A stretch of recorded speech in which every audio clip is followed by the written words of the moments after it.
Picture holding a quarter that quietly slipped through mint inspections, now commanding thousands at auctions decades later. In this episode, we're peeling back the layers of three U.S. quarters, 1993, 1994, and 1965, to uncover the quirks and surprises that have turned everyday change into prized collectibles. Our first stop takes us into the world of the 1993 Washington quarter, a coin whose subtle missteps and design twists have captured the attention of seasoned numismatists and casual finders alike. The story of the 1993 Washington quarter begins with the U.S. Mint's ongoing effort to celebrate George Washington's legacy through a stable design that had served for nearly half a century. By the early 1990s, rising demand for commemorative silver dollars and clad coins for circulation put pressure on the Mint's production lines. When the Philadelphia and Denver facilities struck the 1993 quarter, a slight reduction in the relief height of Washington's profile and the eagle on the reverse went unnoticed during quality checks. That minor adjustment, however, created a subset of coins with softer details, an unintended departure from the crisp lines collectors expect. In the context of minting history, this anomaly stands out as one of the more intriguing mid-production variations of the modern clad series. Identifying a valuable 1993 quarter requires a keen eye. On the obverse, look for a notably shallow depiction of Washington's hair strands and a faint edge to the motto. The rim may appear smoother than usual, almost as if it were lightly buffed after striking. Turning the coin over, the eagle's feathers lack the usual sharpness, and the talons grasping the arrows can seem partially merged. These soft strike examples are surprisingly scarce when compared to the millions of standard-issue pieces minted that year. Any specimen exhibiting these characteristics likely belonged to a test batch or a misaligned die set, making it a must-have for collectors hunting errors and varieties. When it comes to market value, the 1993 soft strike quarter typically performs well among error enthusiasts. Recent auction records show that one Philadelphia Mint specimen in Mint State 63 sold for $350, while a higher-grade example at Mint State 65 fetched $620. On the Denver side, similar pieces have crossed the block at prices ranging from $300 to $580, depending on eye appeal and strike quality. In one standout sale, a PCGS-certified MS-66 coin with exceptional luster earned $1,250, setting a benchmark for condition rarity among these misstrikes. Tracking these auction outcomes reveals a steady uptick in demand over the past 5 years, particularly as error coin collecting has expanded beyond niche hobbyists. Beyond market figures, the 1993 quarter carries stories that give it extra charm. A handful of these coins turned up in circulation in small towns across the Midwest, passed along casually in pocket change before a local dealer spotted the unusual softness in the design. Word spread among collectors' clubs, and soon regional shows were featuring the softest quarter of 93 on display. One account even describes a farmhand discovering a soft-strike Denver quarter in a jar of dimes and quarters, leading to an impromptu swapping frenzy among neighbors. These anecdotes underscore the thrill of stumbling upon what seems like an ordinary coin, only to find it hides a minting secret. Condition plays a huge role in determining the value of a 1993 Washington quarter error. In heavily worn, circulated grades, soft strike examples might bring in $50 to $100 simply for being more than a dime a dozen regular issue. Those retaining much of their original luster in Mint State 60 to 62 range climb toward the mid-hundreds. As the grade rises, so does the rarity. Pieces certified at MS-63 and above command anywhere from $350 to $1,250 based on visual appeal and strike clarity. Collectors should also keep an eye out for coins that combine the soft strike trait with other minor errors, double dies, die chips, or planchet flaws, as these hybrids can exponentially increase the market value. Before we shift our focus to the next chapter in this quarter trilogy, consider the thrill of recognizing a rare misstrike right in your existing collection. That single discovery can transform a casual hobby into a passionate pursuit. In the upcoming segment, we'll turn our attention to the 1994 Washington quarter, where a different kind of mint anomaly created a buzz in numismatic circles and inspired fresh waves of interest. Keep your magnifiers at the ready. more surprises lie just around the rim. Now, let's shift our gaze to the 1994 Washington quarter, a coin that quietly slipped past one of the mint's key design signatures and became an instant legend among collectors. The story begins in early 1994, when both the Philadelphia and Denver mints were hard at work producing the standard-clad quarters destined for pocket change and rolls alike. A year earlier, the mint had added the designer's initials, FG, to the obverse, just below Washington's bust, to honor John Flanagan's sculptor work.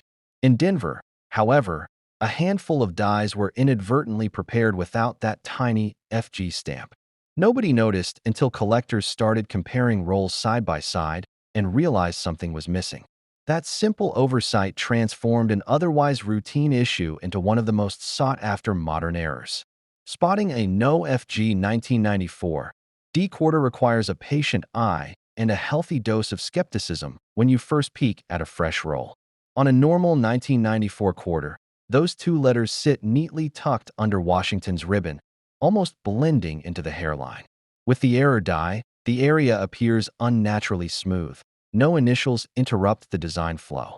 Equally telling is the fill in the wreath feathers on the reverse, which often looks slightly heavier on error pieces thanks to the die preparation process.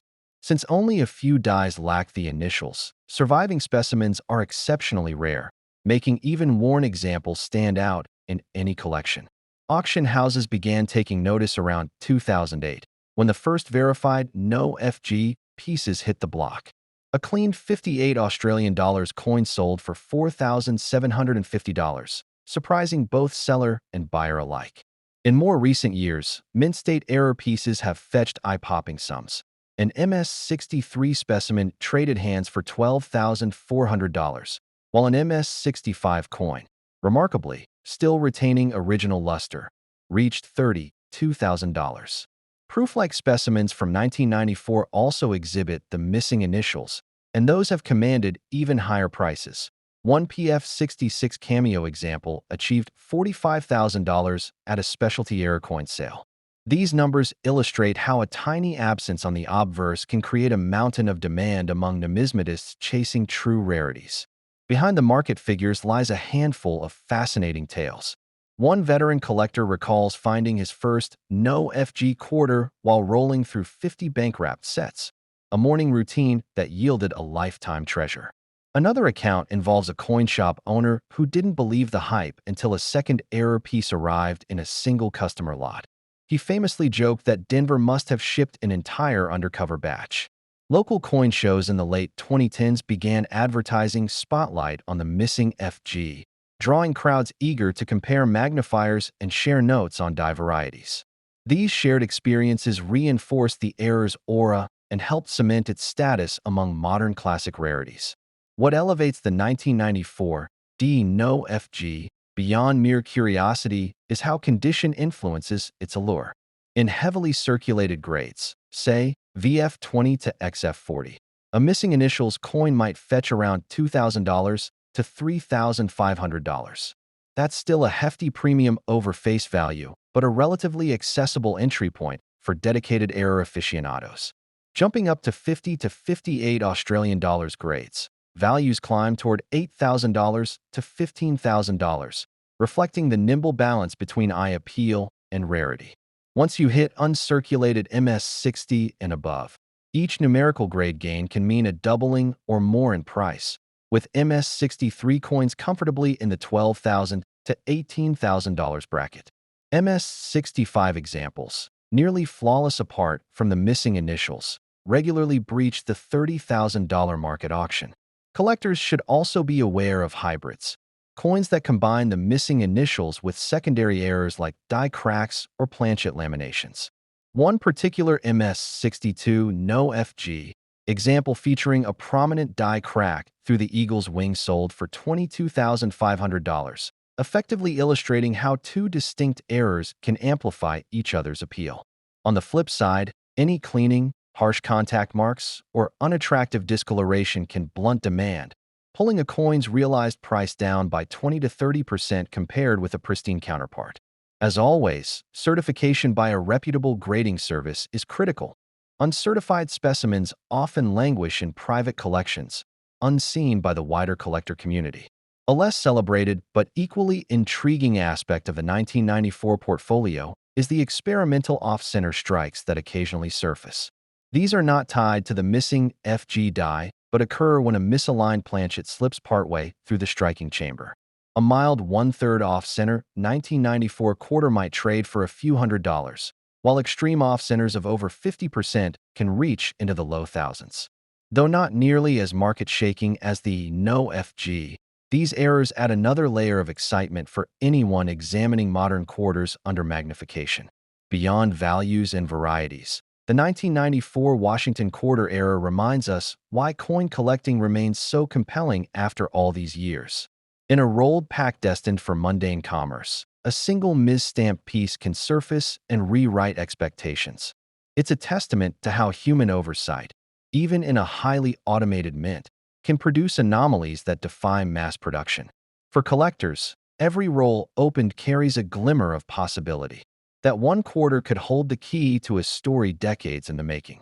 As you reflect on that, consider running a fresh roll through your favorite magnifier. You might uncover not only the classic no FG, but also lesser-known die states or planchet oddities that deserve recognition. And when you're ready, we'll turn the page to our final chapter, the 1965 Washington quarter, a coin whose place in U.S. monetary history was defined by change, both literal and figurative. Until then, keep your collector's instincts sharp. Rare finds often hide in plain sight.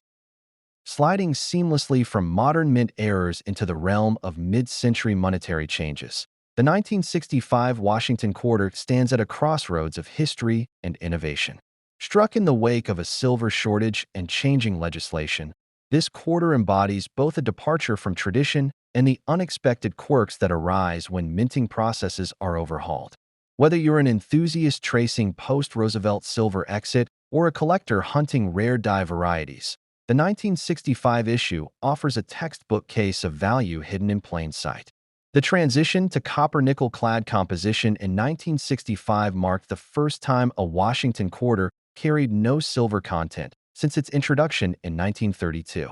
In response to soaring silver prices and mounting public hoarding, Congress passed the Coinage Act of 1965, effectively ending the use of 90% silver in dimes and quarters. The mint rushed to adapt, producing over 1.6 billion clad quarters in Philadelphia and Denver combined that year. That abrupt shift created a tight production window and set the stage for a handful of distinctive errors and experimental die states. Identifying markers of a 1965 quarter begin with its layered core, a pure copper center sandwiched by outer cupronickel layers. On genuine pieces, the edge reveals a fine join line rather than the singular silver tone seen in earlier issues. However, spotting rarities requires examining subtle die flaws rather than composition alone. Collectors look for faint die cracks radiating outward from Washington's bust, double dies that thicken the motto, "In God We Trust," or filled die instances where protected recesses hold tiny metallic debris, softening details on the obverse or reverse. Among the rarest 1965 varieties is the filled die low mintage struck on trial experimental brass or other planchet offcuts. Though federal records hint at a handful of copper zinc or nickel blanks tested privately, only a couple of confirmed specimens have surfaced in collector circles. One such off-metal quarter, featuring a pronounced yellowish hue and a sting of mint-state luster, sold for $72,000 in 2018 at a major error coin sale. That price underscores how experimental off-metal issues from a high mintage year can eclipse traditional rarities in collector esteem. Standard clad errors also command attention. In 2015, a PCGS-graded MS-64 1965 quarter with an extreme die crack stretching from the rim through core sold for $2,300. Newer finds of double die obverse examples, in which Washington's hair ribbon appears subtly shadowed, have realized $1,800 to $4,200 depending on grade. Even rotation errors, where a coin is struck on an inverted die, appear in varying degrees.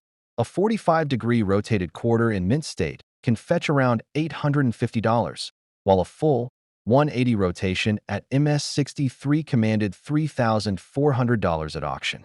Beyond auction numbers, The 1965 quarter has seeped into collector lore through curious discoveries. One dealer recounts a jar of mixed-date quarters from a deceased estate sale that yielded three 1965 filled die specimens among common issues. Another story tells of a numismatic researcher photographing clad and silver issues side by side, only to notice minute planchet inconsistencies that sparked a multi-year hunt for transitional blanks. These anecdotes illustrate how the coin sits at the intersection of necessity and novelty, carrying stories as layered as its metal core. Condition plays a defining role in determining a 1965 quarter's value, perhaps more so than for modern clad issues. In heavily circulated grades, even an error specimen may only command $25 to $75 above face value, reflecting the sheer volume minted. Shift your eye to 50 to 58 Australian dollars examples, and filled die or minor double die quarters routinely reach $250 to $800. As coins approach mint state, values accelerate. MS-60 pieces start around $650, MS-63 near $1,500, and MS-65 can climb beyond $3,000 for those with sharp strikes and full luster. Collectors often overlook post-1964 errors, assuming modern clad coins lack the dramatic appeal of Silver-era issues. Yet the 1965 quarter's place in numismatic history as a pivot year makes its anomalies especially alluring. A single well-preserved quarter with both a filled states and a rim-inward die crack can outshine a common Morgan dollar in terms of collector excitement, and often in price. The rarity of such hybrids means that when one does surface, bidding wars erupt, pushing realized values 2 to 3 times higher than for standalone errors. Beyond error chasing, tonal and surface rarity add layers of collectability. Brilliant uncirculated clad quarters sometimes develop attractive blue-gray toning when exposed to sulfur compounds or environmental elements over decades. A toned MS-64 1965 quarter with rainbow hues around the periphery sold for $1,200 in a private sale, with bidders drawn more to its eye appeal than the die state. Conversely, unattractive circulation-induced scratches or cleaning can tank a coin's value by half or more, emphasizing the premium placed on untouched surfaces. For those curating a specialized Washington quarter collection, the 1965 piece fills both historical and error niches. It represents the end of one era and the beginning of another, the last gasp of silver-adjacent design sensibilities and the first full-clad experiments. Seeking out certified examples from PCGS or NGC ensures authenticity and grade confidence, an essential step before investing substantial sums. Private party trades occasionally yield bargains on lower-grade errors, but rigorous authentication remains paramount when chasing higher grades. Ultimately, the 1965 quarter teaches a broader lesson about the numismatic landscape. Change often catalyzes opportunity. When shifting from silver to clad, the U.S. Mint opened a narrow window for anomalies that will never repeat at the same scale. That moment finds expression not only in official records, but in the handful of misstruck, off-metal, and experimental planchets that slipped into circulation. In examining a single 1965 quarter, you're touching a tangible artifact of economic policy, technical adaptation, and accidental artistry. As we wrap up this journey through 3 decades of minting oddities, it's clear that rarity isn't confined to centuries-old coins or precious metals alone. From the subtle softness of a 1993 Ms. strike to the missing initials on a 1994 Denver die, and the post-silver transition curiosities of 1965, each quarter tells a story that transcends face value. Whether you're hunting error varieties at local banks or studying auction catalogs, remember that every roll has its secrets, waiting for the patient eye. In the end, these coins do more than fill holes in a binder. They connect us to the moment when human oversight, economic necessity, and minting technology converge. Keep your magnifier handy, trust your instincts, and never underestimate the potential of that ordinary silver-toned disc in your pocket. Because sometimes, the most extraordinary finds are hiding in everyday change.